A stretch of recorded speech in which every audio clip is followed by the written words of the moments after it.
पता चलता है, रोड ऊंचा नीचा बनाया हुआ है। घर के पास में भी पानी भर रहा है दोनों साइड।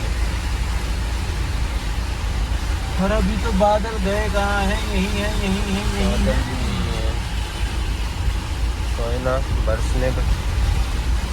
बरस बरस बरसे बारिश, बरस बरस बरसे। ओपी गुप्ता अस्पताल बना दिया इसमें। PGSD